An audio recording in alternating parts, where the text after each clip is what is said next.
क्या धरती और ब्रह्मांड के बीच है एक अदृश्य दुनिया?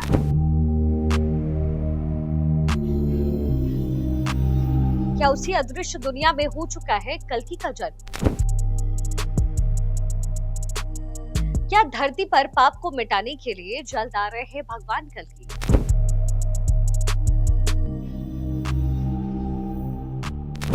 क्या कलयुग पहुंच चुका है अपनी चरम सीमा पर? क्या कल्कि के जन्म और कलयुग के अंत के सार प्रमाण मिलने लग गए हैं? ये सिर्फ सवाल नहीं, सनातन धर्म को मानने वाले लोगों का अटूट विश्वास है कि धरती से पाप के खात्मे के लिए भगवान विष्णु अपने कल्कि रूप में अवतरित होंगे। अग्नि पुराण के 16वें अध्याय में भगवान कल्कि के स्वरूप का वर्णन भी मिलता है। इसके मुताबिक अपने कल्कि अवतार में भगवान तीर कमान धारण किए हुए सफेद रंग की घोड़े पर सवार होंगे। उनके घोड़े का नाम देवदत्त होगा।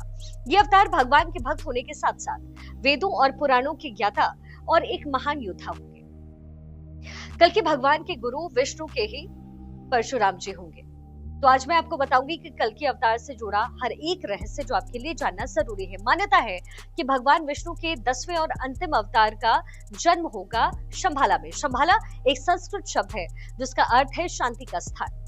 ये एक ऐसा राज्य है जिसके बारे में कहते हैं कि ये हिमालय में स्थित है। किंवदंती के मुताबिक ये एक ऐसी भूमि है जहां पर केवल शुद्ध हृदय वाले ही लोग रह सकते हैं, अर्थात वो लोग जिन्होंने आत्मज्ञान प्राप्त किया। शंभाला का राज्य एक ऐसा स्थान है जहां प्रेम और ज्ञान का शासन है, जहां लोग दुख, अभाव या फिर बुढ़ापे से मुक्त हैं। शंभाला को 1000 नामों वाली भूमि भी कहते हैं। चीनी इसे शीतियेन शिवांग मिन के पश्चिमी स्वर्ग के रूप में जानते हैं और रूस के लोग में इसे बेलोवाइडे के नाम से जाना जाता है। लेकिन पूरे एशिया में ये अपने सांस्कृतिक नाम शंभाला, संबाला या फिर शांग्री के नाम से जाना जाता है।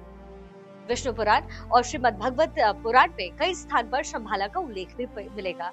विष्णु पुराण के एक अंश में इसे धन्य भूमि के रूप में वर्णित भी किया गया है जो उत्तर में मौजूद है। विष्णु पुराण में भी यही उल्लेख है। शंभाला विष्णु के 10वें और अंतिम अवतार कल्कि का जन्म स्थान होगा।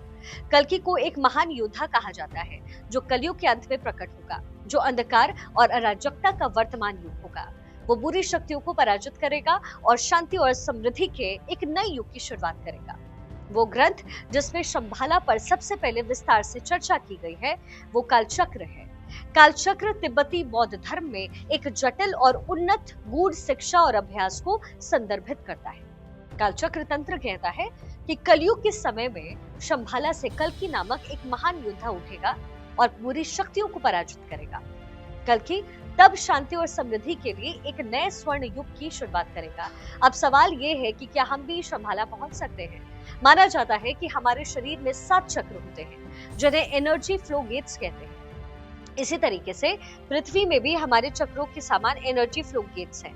अगर हम अपने शरीर में चक्रों तक पहुंच सकते हैं तो हम दूसरे डायमेंशन तक जा सकते हैं। हम एक साथ कई स्थान पर पहुंच सकते हैं।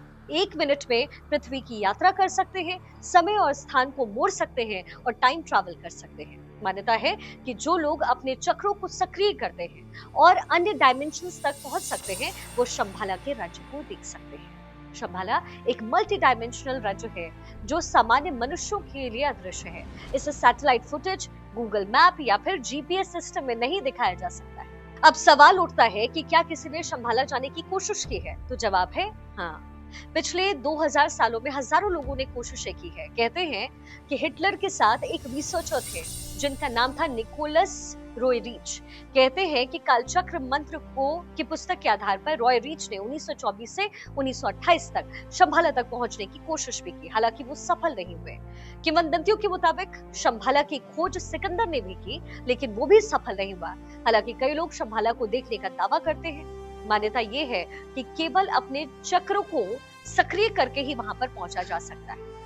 केवल शुद्ध हृदय, प्रेम और बुद्धि वाले लोग ही शंभाला को देख करके उसका अनुभव कर सकते हैं। 19वीं शताब्दी में हिमालय में कई नागरिक और सीमा सैनिकों ने गोल्डन सॉसर को देखने की सूचना दी, जिन्हें शंभाला के एनर्जी गेट जिसे कहते हैं। शंभाला फिजिकल और स्पिरिचुअल डायमेंशन के बीच में है।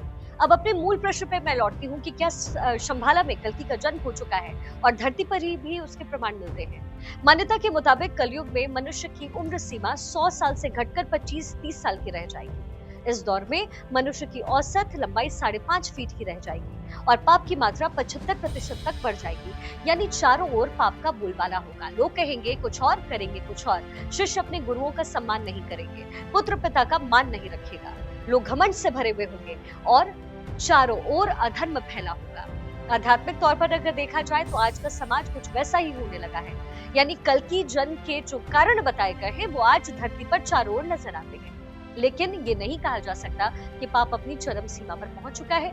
पुराणों में बताया गया है कि कलयुग 4,32,000 वर्ष का है और तकरीबन अभी तक 5100 वर्ष बीते हैं, जबकि कल्कि का जन्म कलयुग और सतयुग के संधि काल में होगा।